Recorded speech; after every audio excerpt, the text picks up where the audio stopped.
warn everyone. Yes, make sure you do warn everyone that we're live. I think we're live now. Looks like we're live. Any tick of the clock, the live stream will start coming back to me because there's a delay on it and I'll know it's live.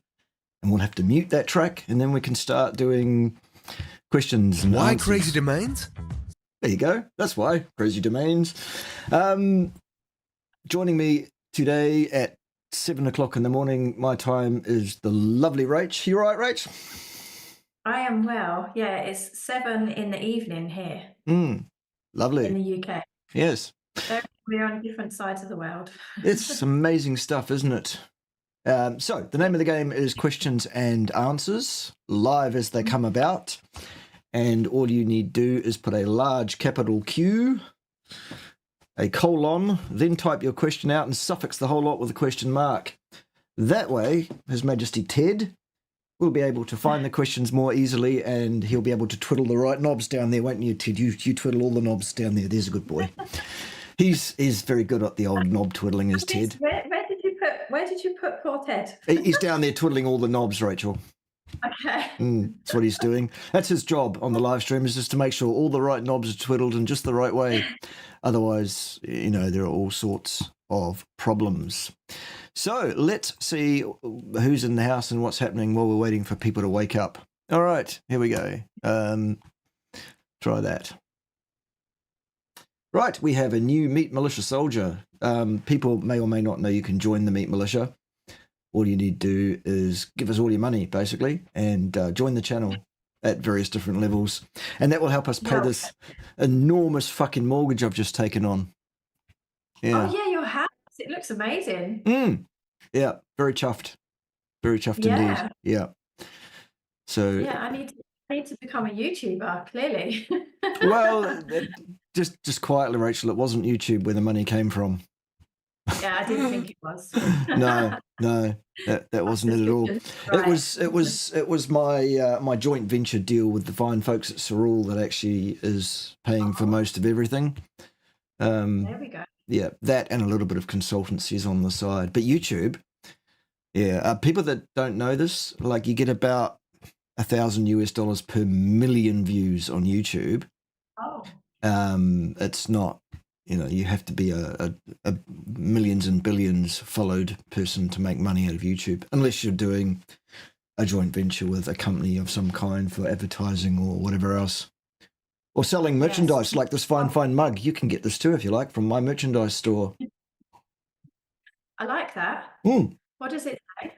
I can see what it says. It says, fuck off. Fuck off is what it says. Yeah, you can also get it in right-handed as well. I've thought of everybody, but you do. Cool. You do have to identify someone now. Say again, Rach. You're left-handed. I am very much so. Yeah. Oh, snap. Yeah. Well, there you go. Most brilliant people are.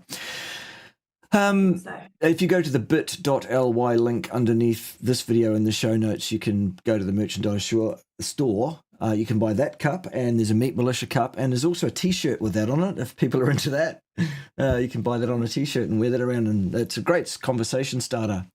Good.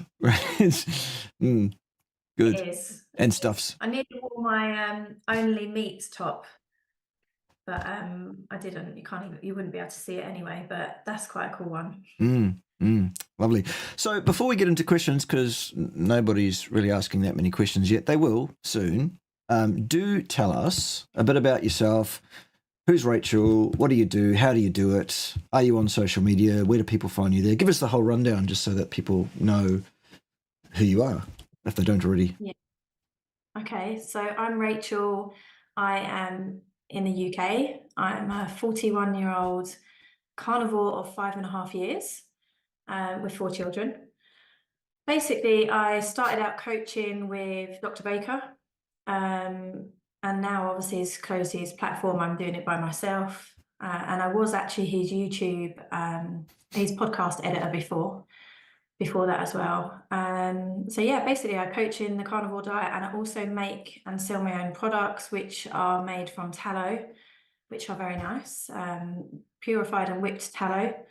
called Tallow Glow. You can find me on @carnivore.fitness or @tallow.glow. Righty. Mainly on Instagram. Cool. And do you do any kind of coaching of nutrition folks and that kind of stuff at all as a... Yeah, so I do that only on the carnivore diet. Mm. When I'm coaching, it's only based on the carnivore diet. Yeah, I've been coaching for around 4 years. I believe it's 4 years. Yeah. Okay. Manchester's in the house. Oh, There you go. UK. It's dark and cold. Well, it's just getting light now. The sun is just about to breach across the top of the pine trees on the hill behind the window that I'm looking out of now. So anytime now it's daytime. It's incredible. Yeah. I mean, your views look amazing. I don't think you could be unhappy with them views. Yes, when we get there. We haven't actually moved in yet to the new property where we're you're still at the old one. Yeah, well, that's very nice here too, only it's very small here and it's rented. So we've been doing that for a few years while we got the deposit together to buy what we wanted to. So yeah, we've finally got to that level. So that's good. And we'll be there on the 25th is when we're actually moving in. So it is. Anyway, question. Here we go. Been carny for 2 years. I eat 2 meals a day, 1 pound of meat each meal, male and healthy weight. Libido non-existent. When I eat carbs, it comes back within a week. What should I do? What's the cause? All right, Rachel, tell us all about Mr. Floppy. 2 meals a day, 1 pound of meat each meal. Is there any other symptoms? Is it just the libido? Does it actually work if you want it to, or is it just lack of interest? Or I mean, it always been like that. This is strange because usually when people go on the carnivore diet, their libido shoots through the roof. Yeah. I wonder if there's obviously something you're lacking. So you're just having the pound of meat, but what meat is it?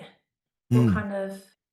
Is it beef? Is it chicken? You know, it's a bit vague to be able to give us a bit more. Give us a bit more. Yeah. Tell us more about your situation, garden mechanic, and we'll tell you more about how to get it to stand to attention.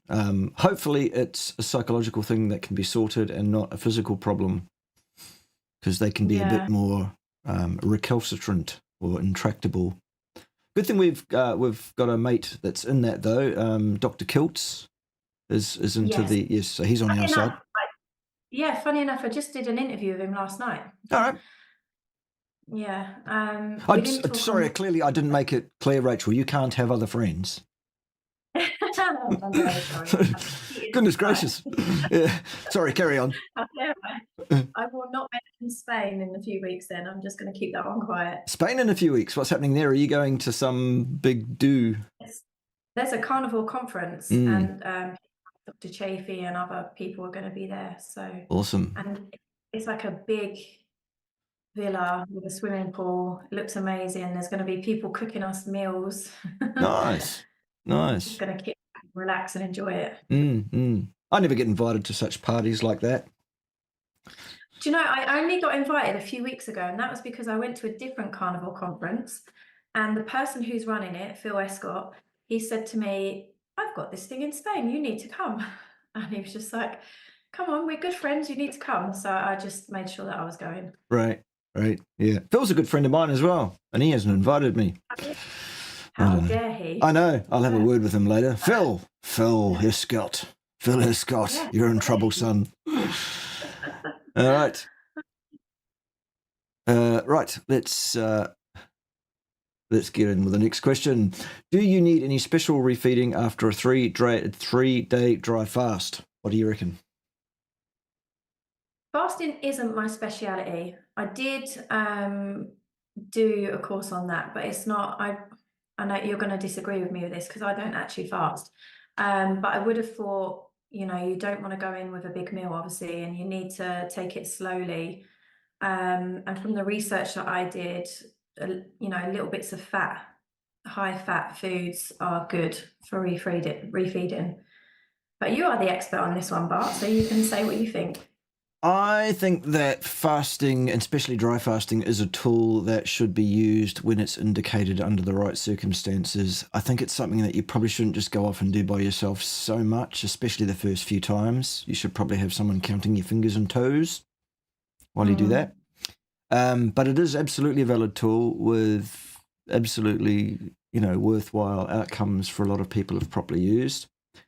I struggle a bit with dry fasting longer than 3 days, personally. I can't do it. Some people want to go for a week dry fasted. There's different levels, isn't there? Because if you're going to dry fast properly, then you don't have a bath, you don't touch water at all. So different levels. Well, there's soft dry and hard dry, they call it. Yeah. Yeah. Yeah. I've never really bought much into the idea of the hard dry, avoid even touching water, that kind of stuff. But I have done 3.5 days of no food and no drinking. And I found that to be quite a problem for me. See, I just don't like doing things that make me feel bad. I like to feel good. So I know I did, because I used to coach on the same platform as Raymond, and when we used to have weekly meetings for all the coaches together, and he was saying to me once, just because I wasn't fasting back then either, and he said, just give fasting a go. And I tried, and I just felt really hyperglycemic. Like, it just didn't work for me at that time. I mean, it might if I tried it again. Yeah, I think it does need to be used at the right time under the specific suggestion of someone with some clinical background in the area. I have used it myself with 1 or 2 clients here and there. It's not my first go-to. Absolutely is not my first go-to, but it is a tool that, I have used. It's not dangerous, Polish Mike, if you're having your fingers and toes counted by someone who's competent, who knows what the signs of problems are and when to pull the pin, basically. I've done it on myself several times. Right, that's enough now, even though I had planned to go longer. So, yeah. Yeah, you do have to listen to your body. That's really important. Yep. Okay, should we be concerned about eating too much protein in one sitting, causing gluconeogenesis and therefore increased blood sugar? It's not something that I worry about. I think we're meant to go in and out of ketosis throughout the day, and that is one way of doing that. So it's not something that I'm concerned with personally. What's your take on it, Bart?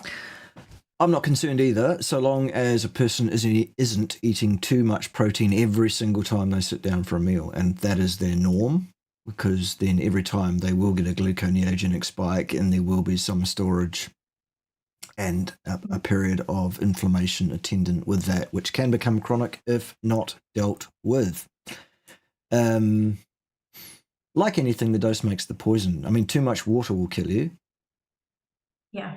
So, you should be aiming for the right amount of protein, which your instincts on will be pretty good once you've been doing it for a while. But if you're not sure, as a starting point, start at 2 grams of protein per kilo of ideal body mass.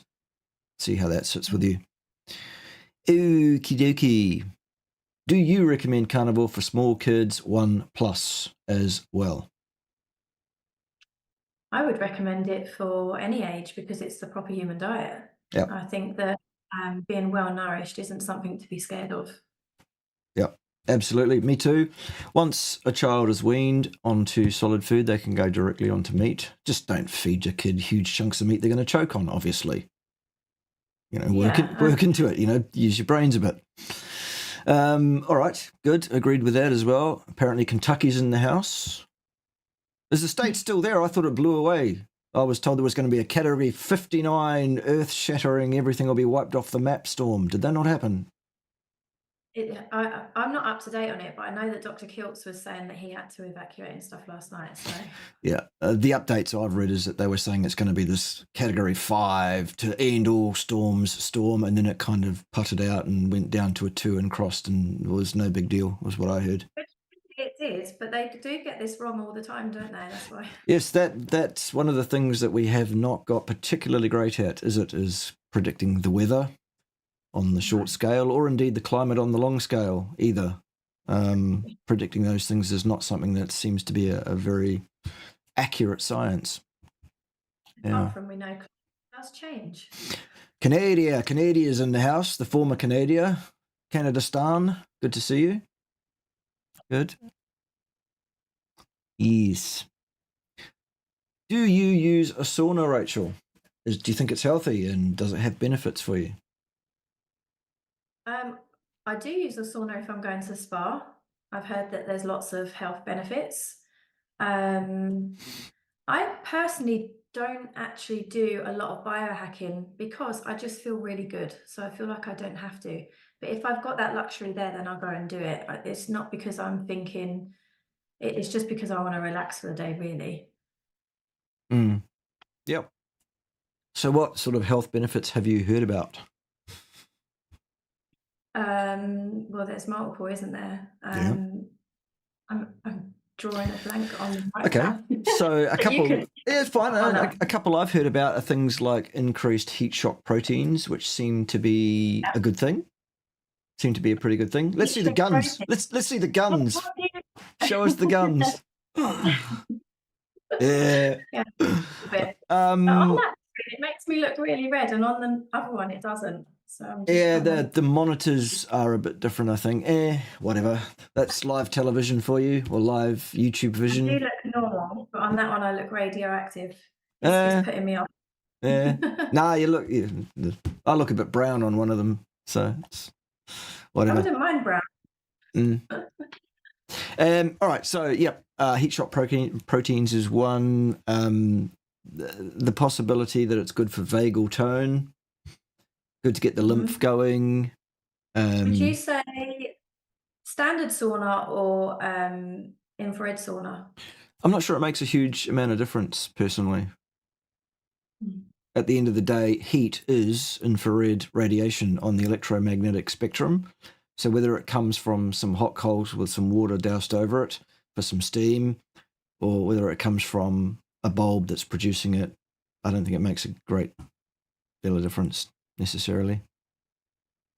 So it's just the heat. Yeah. Somebody thinks too much choline might be the issue. I presume that means with the person before. Let's deal with super chats, because we always like a super chat. This one will keep the lights on for a few minutes. $10. Excellent.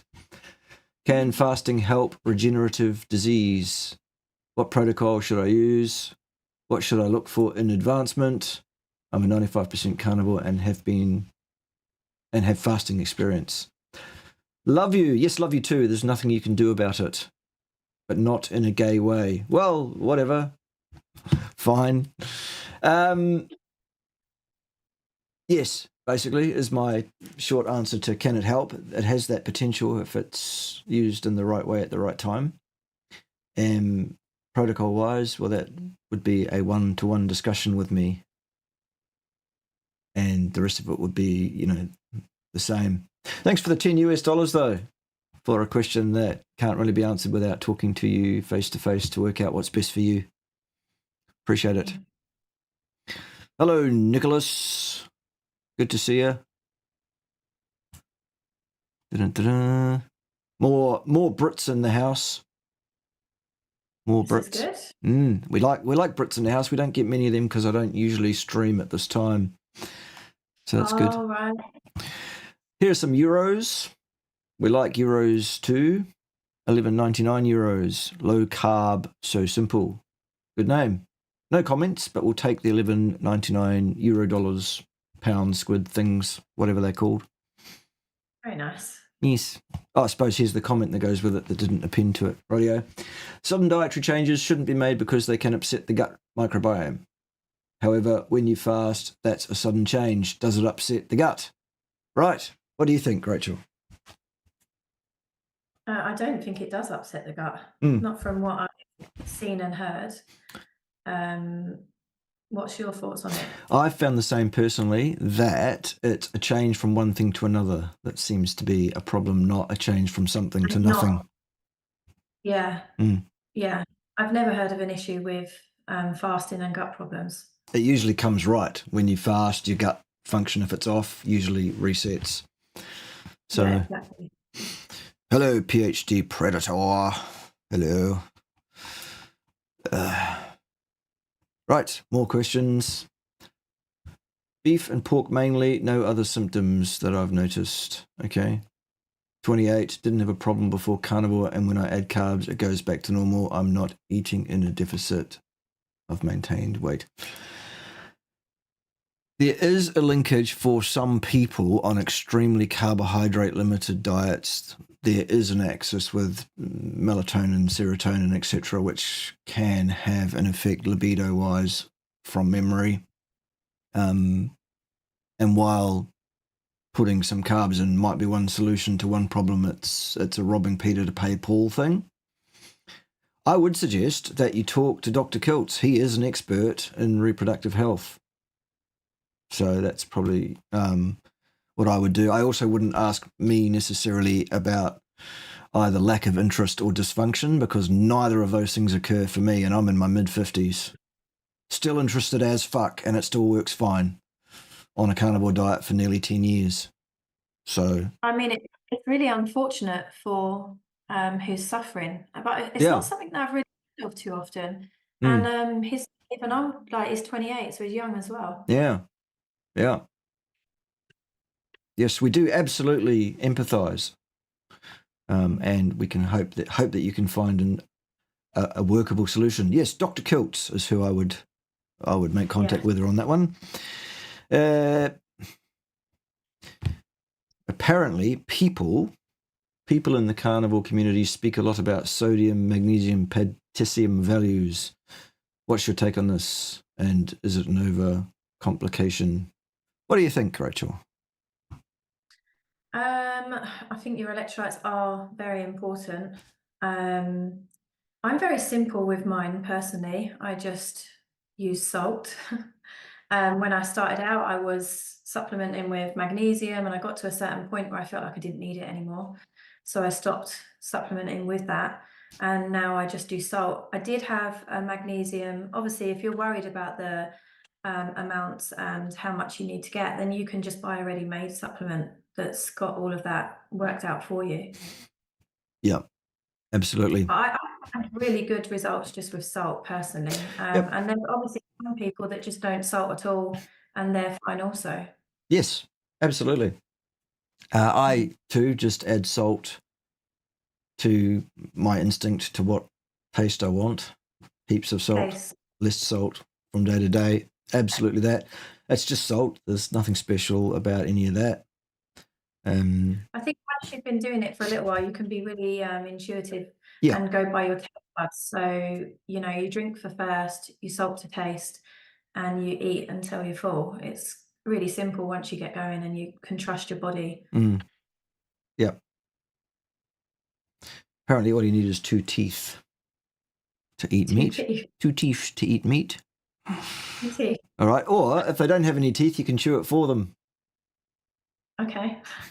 Apparently. Like a bird. Apparently that's also a good way to help them with populating the microbiome and all that as well. Oh, amazing. Which they really should have sorted out by the time they've been on milk for quite some time anyway. But anyway. Yeah. Yeah. 2 grams of protein per kilo of lean or ideal body mass in one sitting is okay? ? Yes. Mm-hmm. Absolutely.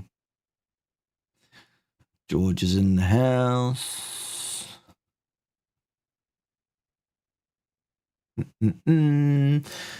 Dr. Brownstein claims almost all people in the world are deficient in iodine and should supplement 50 milligrams of iodine daily. Isn't that dangerous? What do you think? There's a way you can check if you're deficient. Mm-hmm. You can do a patch test.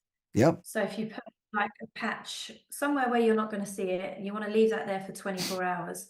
And if once the 24 hours is up, that patch has gone, then you're deficient.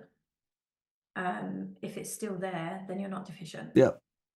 I've used an even simpler method where I've just dropped 3 drops of iodine-laced water or Lugol solution for those that want to buy that. Just drop it straight on my skin and wait for a few hours and see whether the stain remains or whether the stain's gone away. Same deal. Yep. Yeah. Yes. Fucking jumping chat window drives me up the wall every time. Ah, dear idea. There are not many actual benefits of saunering, okay, except apparently, according to Finn, you get to see all your mates nude. That's a benefit. Could Yeah, be. Depends well, what it's like. that would work. That would absolutely work for me. I'll be into that. Yeah, so long as my mates are all fit. Yeah. Choose your friends wisely. That's it. Choose fit friends, basically. Yeah. Yeah. Fit friends who are willing to get their kid off for you at a moment's notice on a whim. Friends don't mind. Yeah, fit friends don't mind though, do they? They've got nothing to hide. That's it. Right. So soil quality is lower nowadays, but 50 milligrams of iodine. Yeah, I wouldn't be doing that just because some doctor that probably sells an iodine supplement told you must absolutely have that necessarily. Now, Yes. I've heard there's downsides to supplementing iodine. Well, there's downsides to supplementing anything that you're not deficient in.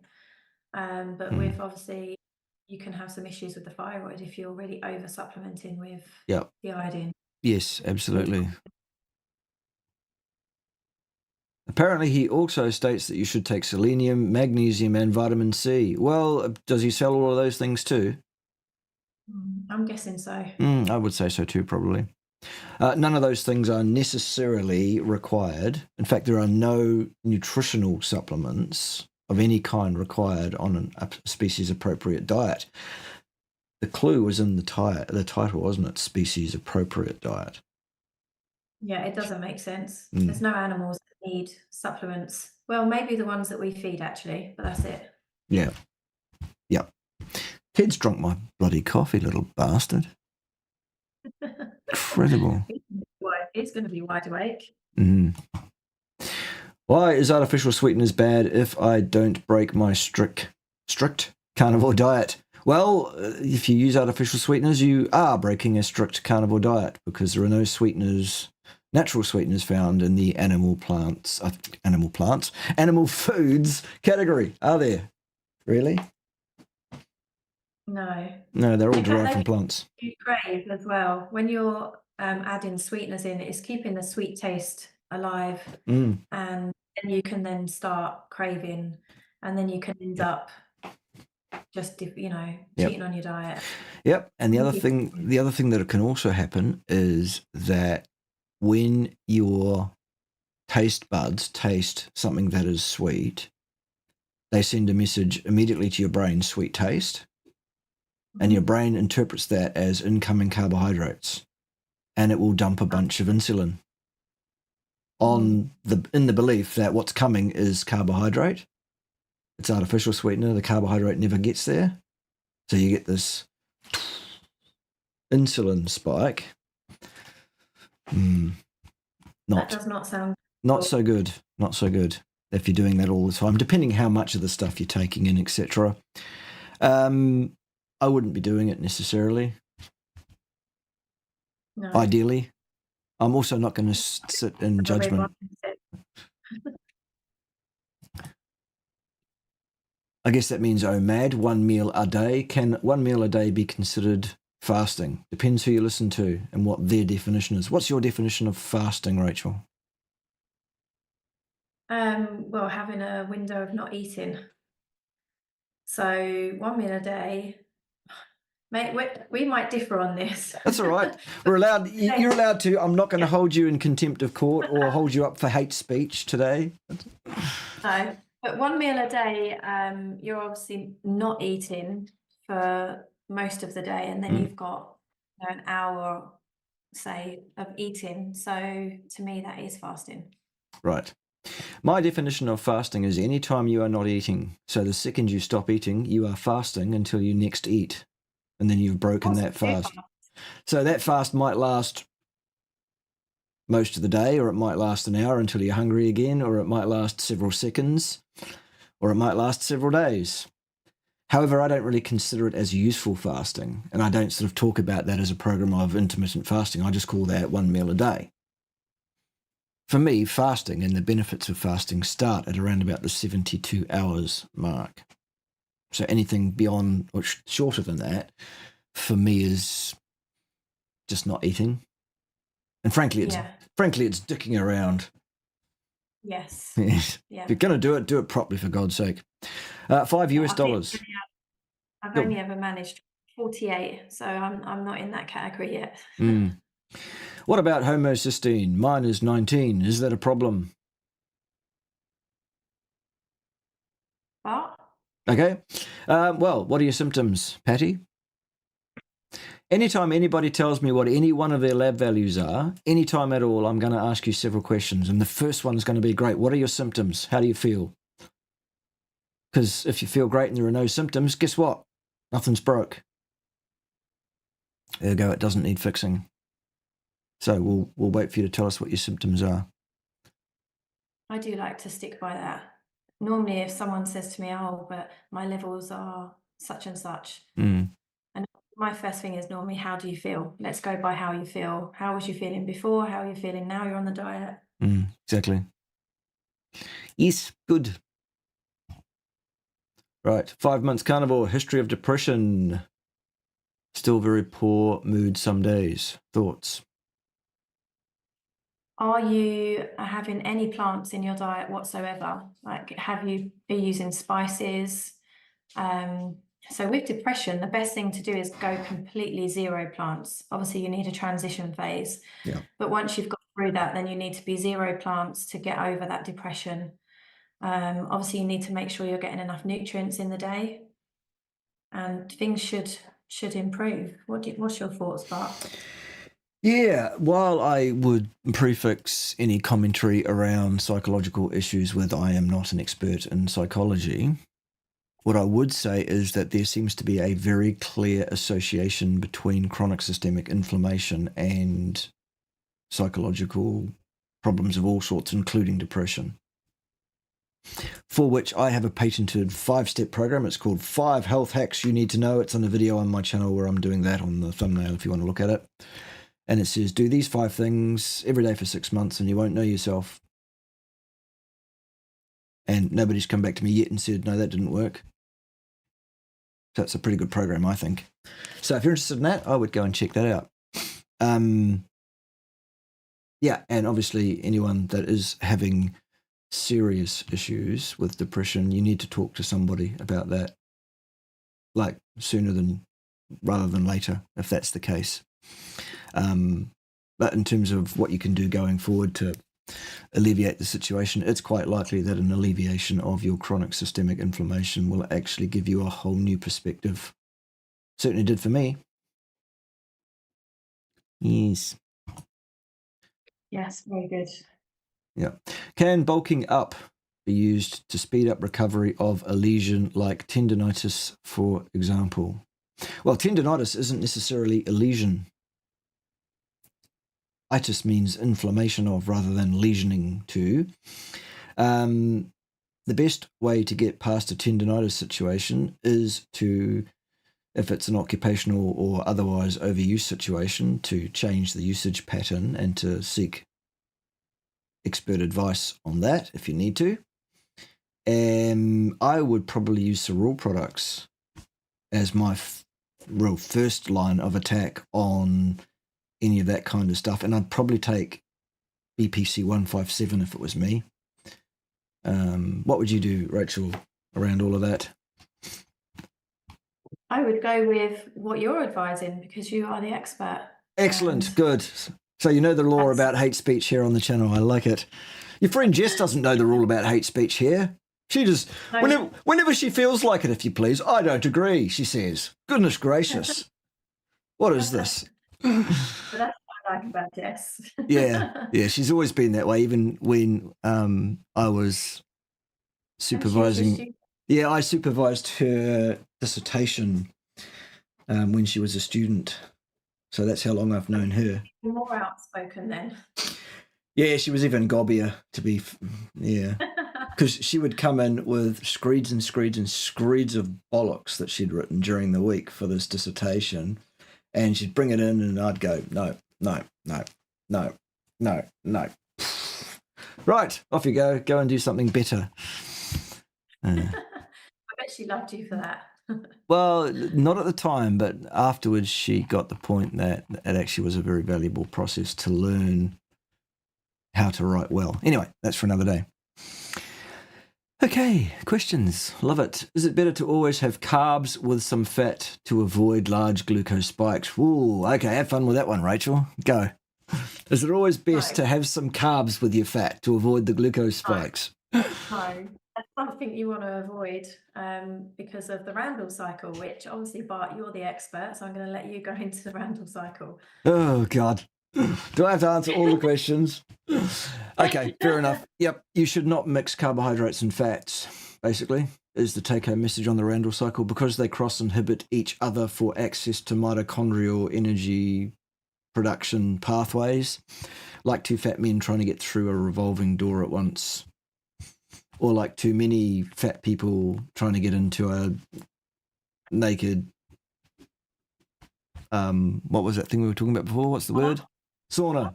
Yes, thank you. Naked sauna. Not good. All right. Yeah, no, that's not a good idea at all. Do not consume carbs and fat together. In fact, the ideal thing for most people under most circumstances is to eliminate carbs from your diet because they're completely unnecessary, actually.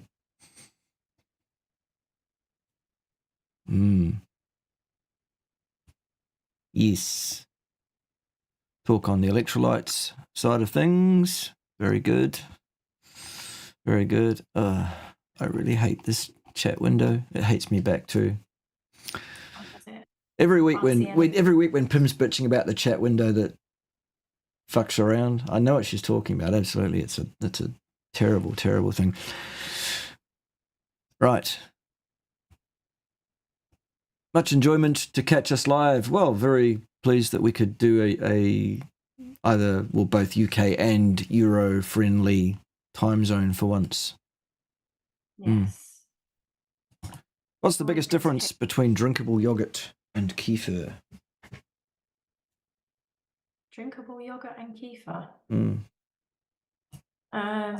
What is the difference between drinkable yogurt? I'm not big on dairy. I actually have to limit dairy because for me, I get side effects from dairy. I've actually just decided to cut it out recently because what I did is I was trying to put on some weight, so I used dairy as a tool, and then now I've put on enough weight, so now I'm not using it.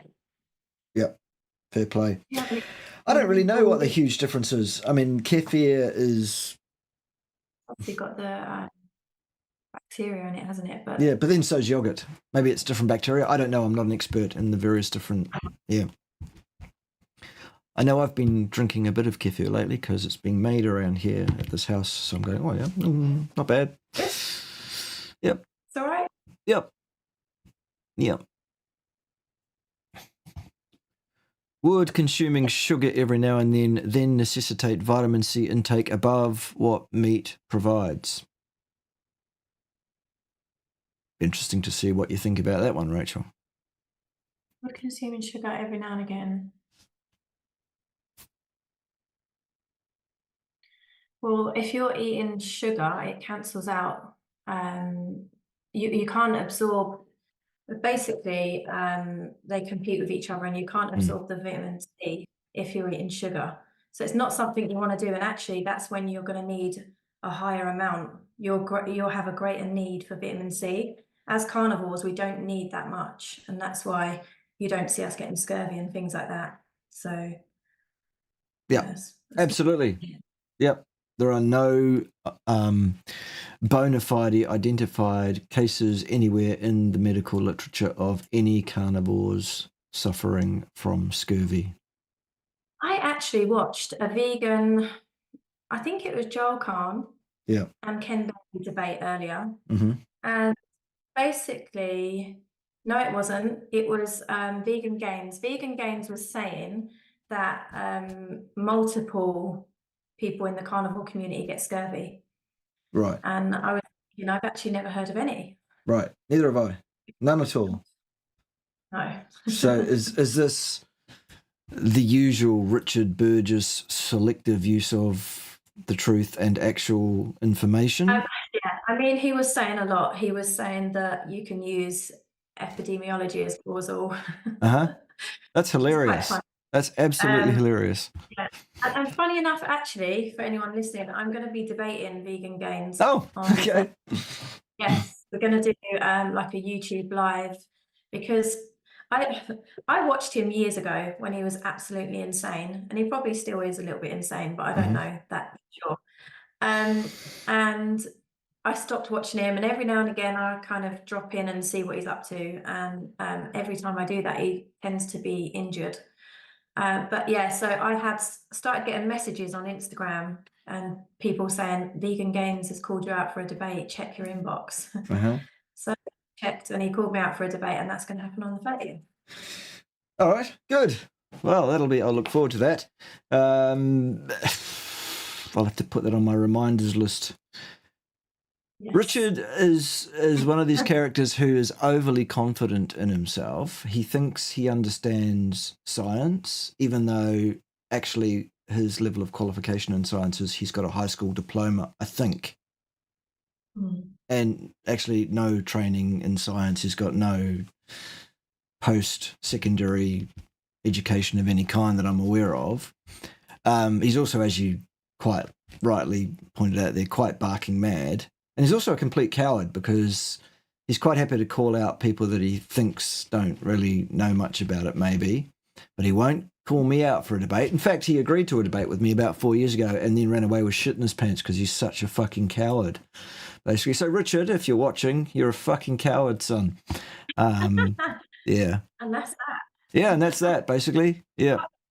What excuse did he give you for not doing? Basically, because I would be unreasonable. You mean I would unreasonably demand that he actually provide some scientific evidence for his claim unreasonably? That's a lot of claims. Yeah, that is. Yeah. Rolled up with claims, and it's kind of. Yeah. He also thinks that I would just spend the whole time appealing to my own authority, which is actually quite completely unnecessary, because in a discussion about science between a scientist and a high school dropout, I really don't need to. It is laughable. Yeah, I don't need to go there, frankly. What I need to do, if Richard ever does front up and debate me and stops being such a pussy about it, all I need do is ask him questions about his studies, which he will not be able to answer. Yeah. So anyway, that's for another day, perhaps, if he ever does grow a set. Though, wouldn't it? Anyway, I shall enjoy watching you pull him to bits just for fun. Yeah, and I think Dr. Abs is going to be the moderator, so he's going to take care of it. He's going to set it up. Good. And then I'll be, and he's just going to make sure that everything we play fair, basically. Right. Fair play. Good. Yeah. Yes. Just looking for questions. Richard also had a debate-style discussion with Jonathan not long ago, which was interesting. Yes. Yeah. Yeah. I actually watched that today, and that's when he was talking about, lots of people in the carnivore community with scurvy. And I think he actually said to Jonathan that he would want to check that he hasn't got it himself. So, which is pretty bizarre, telling someone that they think they've got scurvy when he's got no symptoms. Yeah. Crazy stuff. All right. What does an insulin spike actually do to the body? Do you want to tackle that one? Oh, well, I think that you'll be the best one to tackle. I'm all right, me again. I was hoping for that. I know these things, but I'm sitting with a scientist, and I'm like, I could say something, and he could say, nope. Well, so you're a guest, and you're allowed to say something wrong without getting jumped all over. Yeah. Okay. No, I'll handle this one too then. I am normally a lot more forward. Well, I think, there it is. I need to go and get a degree. Well, the thing is, degrees are a certificate which establishes that you can be molded and told what to think, how to think. Very true. It's not actual establishment anymore. It used to be credence that what you were saying was valid and indicated and good and competent. But the world's lost its mind in recent generations. That's gone now. Personally, having worked myself for more than 20 years in the academic industry, I have absolutely less than zero respect for academia, its qualifications, its controlling bodies, its boards of whatever, especially in the fields of health science and nutrition science. I think it's all a load of absolute rubbish and the furthest thing from science you could possibly actually come up with. So again, that's the other accusation that I'm a science denier. No, I'm insisting upon science. They can do that though, can't they? They can just teach you what they think is right or that they want you to think is right. And then everything you're learning could be completely wrong. Yes, and probably is in most fields. Yeah. But anyway, the short answer to the insulin spike question is the primary role of insulin is in signaling to the cells that they should allow in as much sugar as can be allowed in right now because its level in the blood is at a certain level and it needs to be taken up into the cells to be used, if that's possible. There are many other roles of insulin as well. For example, it keeps both thyroid and kidney tissues viable and functioning the way that they should be. So those tissues do need a spike once a day, for example. So that's basically it. A spike, any given isolated insulin spike, is not problematic. In fact, it's probably useful. It's when insulin spikes are too high and with not enough time between them because a person is eating carbs, insulin spike, crashing their blood glucose, eating more carbs, crash, just gets worse and worse and worse. Then it becomes a problem because you get chronic insulinemia then, which is not good. Okay.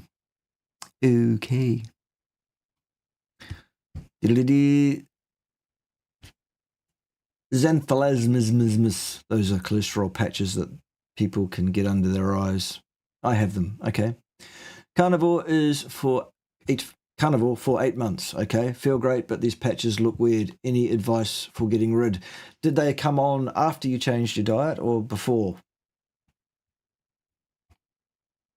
Yes. Okay.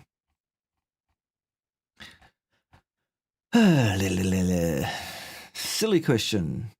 Does using a smoker affect meat at all? What do you think, Rachel? Using a smoker, does that affect the meat? I don't think it does affect the meat. I mean, some people would say cooking the meat at all is going to affect the meat, and you know, especially if you overcook the meat, then it's carcinogen. But for me personally, and what I've looked into, I don't think that it does. Yeah. I mean, effect, yes, it has an effect. It's a process of somewhat sort of searing, cooking the meat a little bit. Yes, it affects it because some of the smoke will permeate the outer layer of the meat. That's what gives it that flavour and sense that it's a bit smoky. If you mean will it affect it negatively, well, not necessarily. A bit of smoked meat in your diet here and there is not a problem as long as you don't base your whole diet around it. Yes. Okie dokie. No carbs and no singing. Well, Pim's not here, so we can sing if we want to, can't we? Do you like to sing, Rachel? Would you like to sing us a song? I am not a good singer. I used to actually be in a girl band when I was a child. I don't know how I managed it. All right. Are you any good at singing? Is that what you do? Yeah, well, when I'm actually seriously singing, well, I used to be able to sing in a different life. When I was late teens through to late 20s, I was kind of the all singing, guitar playing, poodle rock, 80s music band. Wow. Yeah, I did all of that. I had ringlets down to the small of my back. No way, No, really? yeah, and I kid you not, we used to do the mascara thing and everything, and the nail polish, and we had the big hair and all of it. Were they dark ringlets or were they light? What colour were your ringlets?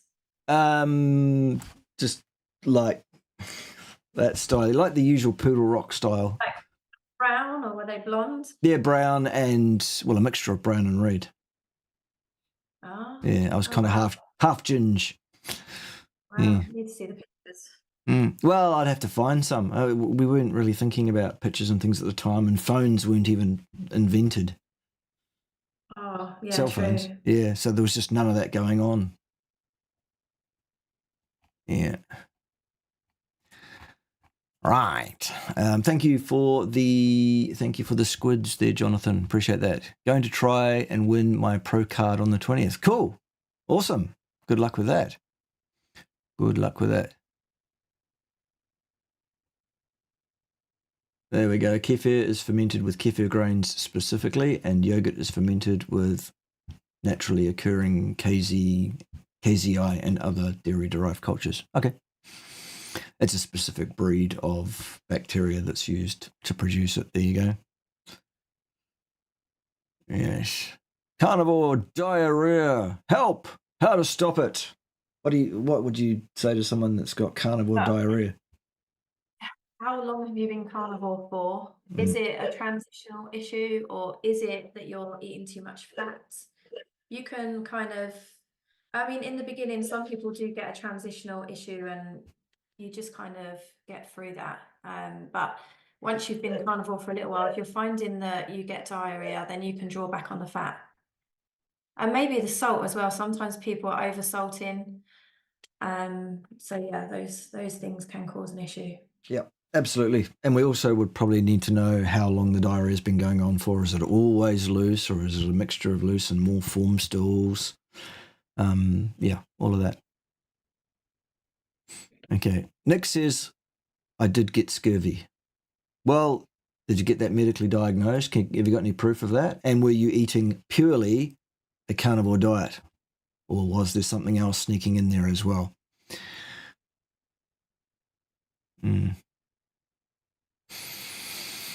Yes, okay. I doubt you did get scurvy, Nick, is what I'm saying. Yeah, it's very strange. I've not heard of it. No. In the community at all. Yeah. Well, there was one young man of 18 that thought he knew everything about everything that once told me he was getting scurvy when actually what he was having was gingivitis because he stopped brushing his teeth, thinking that he didn't need to anymore because carnivores don't brush their teeth or cook their meat or, because he was such... Apparently that boy's got fat too. Pudgy as fuck. Oh, wow. Yeah, isn't that funny? That boy. Yeah, that boy. Yeah. Should all carnivores have some kind of specific genetic testing? Genetic testing? I feel like if you're following the proper human diet, do you need genetic testing? Well, my answer would have been shorter. No. The only time you would test for something is if you suspect that there is a specific disease process or genetic problem. Yeah. I think too many people like to test everything now, don't they? Yeah. What are your symptoms? Feel amazing, get told they need a test, the test tells them something, and then they change everything. Yeah. I had a consultancy client not that long ago who sent me screeds and screeds and screeds of tests of every single fucking thing in under the sun. And he said, so did you read my bloods? And I said, no. Well, why didn't you read it? I sent them so you could read them. I said, well, number one, you're paying for this time, not for my time to read things. And number two, excuse me. Number two, what are your symptoms? Dusty in here because we're moving out. The sun has just come up and dust starts moving around for some reason. Maybe it gets electrostatically excited by the sun. Fuck it up. Yes. All right. So she didn't have any symptoms? Everything was normal? Yeah, nothing was even particularly out of range, except, of course, cholesterol was high. So, Yeah. according to their determination on what that is. Yeah. Okay. Another thing that Richard says is absolutely an indicator for a heart attack. Uh-huh. Right. Yeah, Richard says a lot of things. he does. Yeah, Yeah. I've noticed. Yeah. Not many of them are correct, actually, or supportable with reasonable evidence or whatever. Anyway. Could metformin usage for several years contribute to folate deficiency? 3.1. And now possible gastric peptide or duodenal ulcer. Denied endoscopy due to being poor. Thank you. Last A1C was 5.1. Could metformin usage for several years contribute to a folate deficiency? Not by any route that I'm aware of. I've also never seen a bona fide folate deficiency in a carnivore eating person that's been diagnosable and yeah. Because again, you're talking about a deficiency. Is that according to a lab number or is it according to some kind of symptomology? If so, please tell us, what are your fucking symptoms, people? Not your fucking lab numbers. Tell us your symptoms. Goodness. Have I talked again to Dr. Andrew Kaufman? No, not since we spoke last time, which you've seen. It was that discussion, that was that video. Yes. I'm going to be 2 minutes. I've Mhm. just got to go and see my son because he's calling me. 2 Sweet. minutes. No worries. In the meantime, we'll deal with this from Jonathan.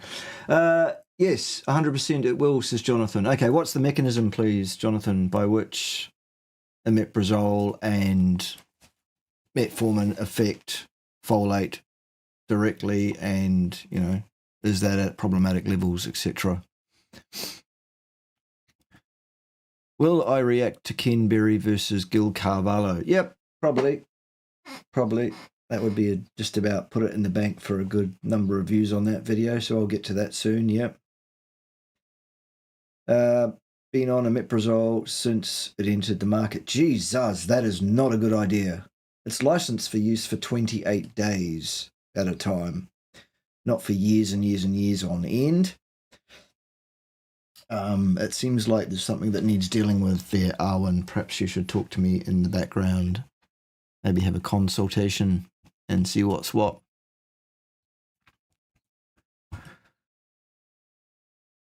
Okay, question. On many doctor videos, I've heard them say insulin does hundreds of things other than dealing with glucose.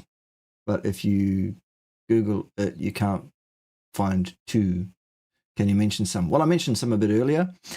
Keeps your thyroid functioning ideally, keeps your kidney tissue able to filter in and out things properly so you don't become leaky.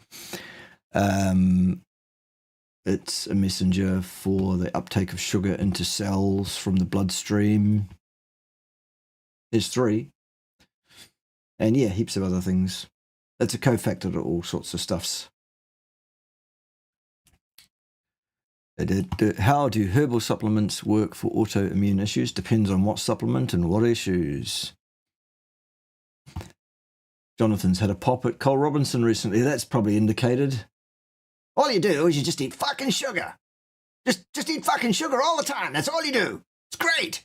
You'll have energy out your ass. Good. All right then. D3 and K2 together or hours apart? Fat-soluble D3 and K2 compete for absorption. Why are you taking either of those things? Would be my question. Why are you doing that? Thank you for the super chat, though. Please tell me why you would be taking those 2 supplements. I believe that the vast majority of carnivores do not develop scurvy, like all of them, Nick. But I did. No, I don't believe you did still. How else can you explain complete reversal of gum bleedings after 2 days of vitamin C supplementation? Oh my God, seriously? So you didn't get it diagnosed then? Right. So maybe you had gingivitis. Okay? Like that fat boy. Okay. Yeah. Good. Yeah, exactly. Yep. Yep. Sugar diet. You just eat fucking sugar all the time. Just fucking sugar. Yeah. Great. So everyone's talking about coal. Good. Yes, happenstance. Yes, a form of coincidence. Right, bodybuilder here. Thoughts on Rob Goodwin's approach when it comes to consuming 30 grams of carbs 30 minutes before high-intensity workouts? Well, he says it works for him, and he thinks it improves his performance and his results. So I'm happy that that's his funeral, and that's for him to do if he wants to. I wouldn't do it myself, but there you go. Yes. Yes. Okay, question. Could you please at some point make a video explaining the results of isotope testing that indicate we humans have eaten mostly meat throughout the ages? Sure. At some point I might do that. The issue with me making purely educational videos is that you people don't fucking watch them. You want to see me thundering away at someone, calling someone an ass trumpet, or seeing who's wrong on the interwebs, or what intrigue is going on. People don't want to be educated by actual useful knowledge. So I educate people by subterfuge, by having a hook, and it's this persona I play on the interwebs, this character that's gruff and rude and abrasive. It seems to work quite well. Whatever. Some people don't like it, but fuck them, basically. Is it true that organic honey is obligatory and factory honey is not? No. No honey is obligatory. At all. None.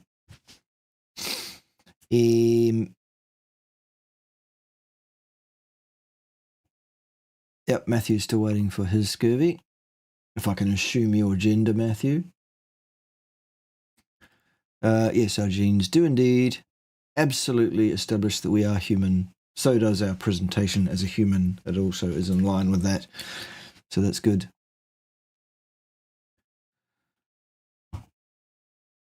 On carnivore for 1 year, but poop only once a month. I don't fucking believe that for a second, Scott. Is that a problem? Yes, it would be if it was remotely true. I feel great after I finally go. Well, good. I think that's just a load of rubbish, frankly. Tobias says, what could cause increased plaque buildup when going carnivore? Is it a sign of an imbalance that it should be taken care of? What kind of plaque, Tobias, and how are you noticing it? Are you talking about dental plaque? Because if anything, that gets better. The furry teeth thing goes away. If you're talking about plaque building up in your arteries, well, how have you had that assessed? By whom? And usually that follows the input by years, actually. So nothing to do with going carnivore, probably. Matthew says, what about testing for things that probably won't have symptoms like homocysteine? Don't think it can really feel having high homocysteine. Perhaps if it's high, it's associated with bad outcomes. I'm only interested in symptoms, Matthew, before I look at any level of anything. If everything is fine and you're feeling fine, it's likely that everything is fine. Yeah. Good morning, Dan. Good morning. I've been up since, 1:30 this morning, actually, just because my brain was too busy to go to sleep. So I've been working all night, and now we're doing a live stream. Well, I'm doing it because Rachel's taking care of a child situation. So that's fine. Okay.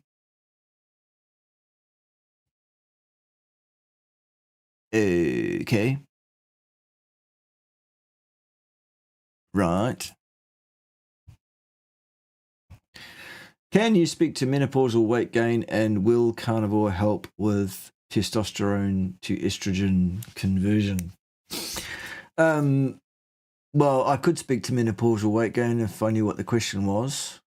And will carnivore help with testosterone? It absolutely can, potentially, because a species-appropriate, species-specific diet is the one most likely to be conducive to your body being in the right balance, hormonally, endocrine-wise, all of that stuff, which would lead to the best situation in that regard.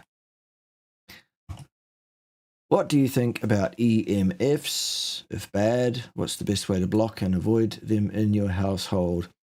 Most EMF at the power that most EMF that surrounds us is at is very unlikely in my mind to be a problem, but I don't know for a fact. It's just very, very unlikely due to its incredibly low power. If you are going to block it, you can use Faraday cloth in, say, a sleeping room.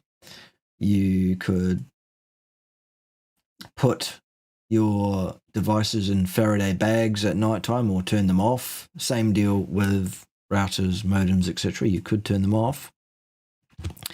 We were just talking about you, Rachel.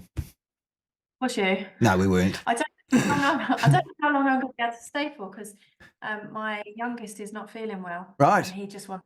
Well, we've been going an hour, so if you want to tap out at this stage, that's probably fair enough. Or you're welcome to stay for another 20 minutes or so. I was thinking about doing, so long as there's questions. In the meantime, why don't you remind folks once again about your social medias, where they find you and stuff, just so that they can go and find that easily?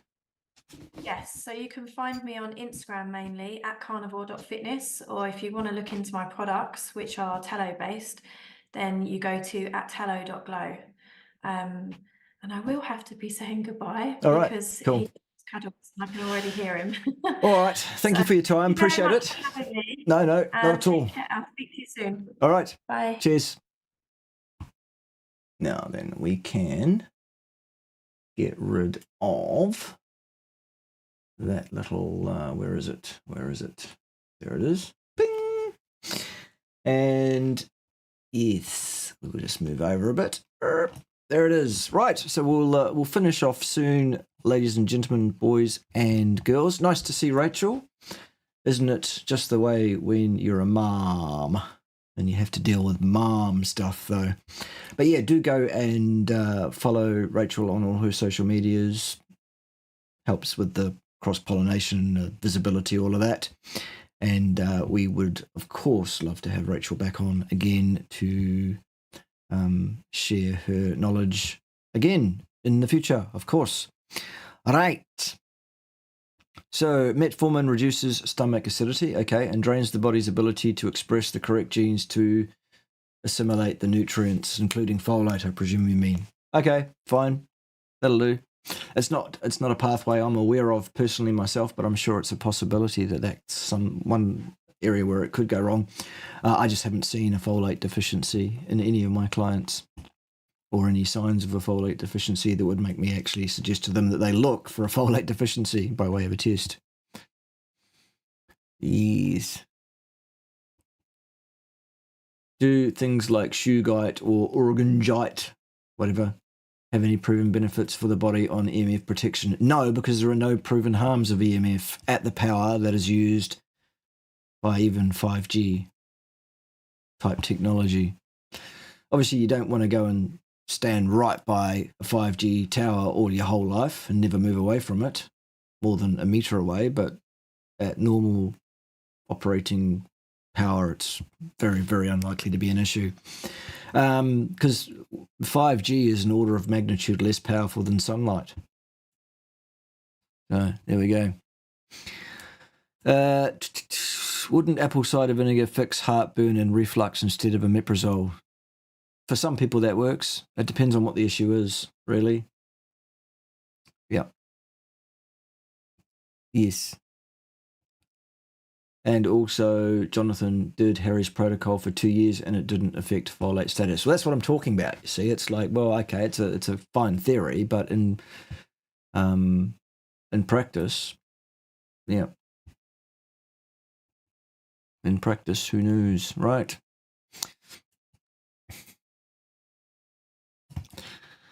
Hey Bart, what's the name of the pro MMA fighter that you coach with regards to carnivore diet? I'm not at liberty to disclose that information to you. You mentioned him before in another video and said he outlasts people in the cage.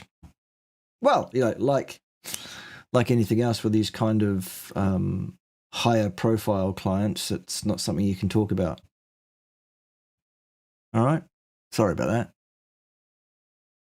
Maybe I'll have him on the show one day and he'll reveal any relationship he and I might have. That's at his discretion to do so, though. Okay.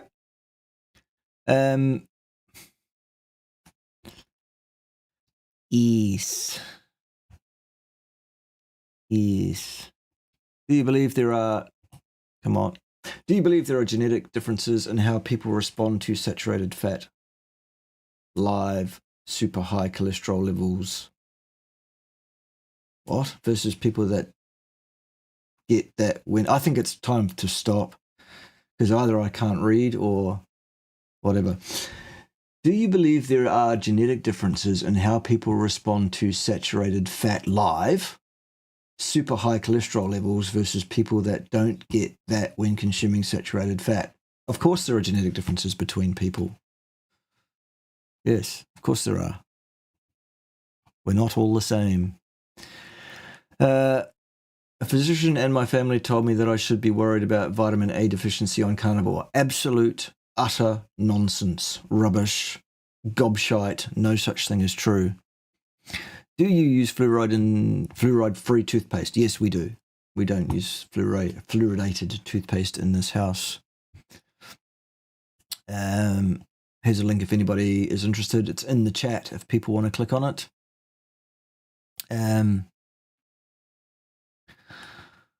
Dr. William Davis says carnivore can't work long-term because of our gut microbiome will suffer from lack of diversity. What do I say to that? Well, I would introduce such people to Rick Rodriguez, who's been carnivore for 40 years, or Maggie the Rancher from Canada, who's been carnivore for 67 years, or any number of people around the decadal period who all seem to be not only surviving but thriving, actually. So what that would suggest is that William Davis doesn't know what the fuck he's talking about at all.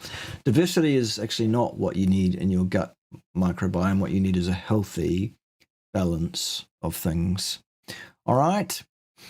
While I think about it, at the top of the next hour is the next pre-recorded live premiere presentation on my channel. If people haven't had enough by the end of this, they can tune into that one as well. That'll be good. Thoughts on drinking milk? I don't personally. It doesn't do well for me unless it's fermented to reduce the lactose, which I don't do well with. Others get away with it, and that's great for them. Milk, you do need to be aware, contains quite a bit of sugar, so people need to know about that. People are deluded by microbiome. Yes, they are, Andy. Anyone that says we know a lot about the microbiome is really misleading you. We know more about the surface of Mars, actually. Right, okay. So I think, while there are still questions, I think that's probably about enough, actually. And save your questions for Sunday, when there'll be another live Q&A with Her Majesty Pym, Queen of Pirates, who frankly does a much better job than Ted does with helping out with these type of sessions, doesn't he? It's been a pleasure to spend 80 minutes or so with you, 85, whatever it is. Thanks for joining in. Thanks for being here. Thanks for getting alongside the channel and behind the channel. Do please help out still further with things like linking these videos out to your social media feeds, telling as many people as you possibly can via your social media that the channel exists and it's good stuff and you should tune in and learn more about it. Also, don't be afraid to get yourselves involved in the cereal side of things, either as a customer taking the product or as one of our fine marketing representatives. If you like, actually you become an independent business owner if you choose to go that way. And so, yeah, there's opportunities there if you want to earn some money as well. If not, and you want to spend some money on some great products, then you can do that too at the link, which is up above my shoulder there on the screen, underneath where it says Herbal. So there's that, and we'll see you later in the week for more of the same, only different. All right. It's been a pleasure. Thanks for being here. Catch you all again real soon. Ciao for now. I suppose we better sing the song though, hadn't we? Steak and eggs and eggs and steak. That's what you should have for your breakfast. Delicious. Eggs and steak and eggs. Just making sure you heard. We got it. Very good. Okay, see you then.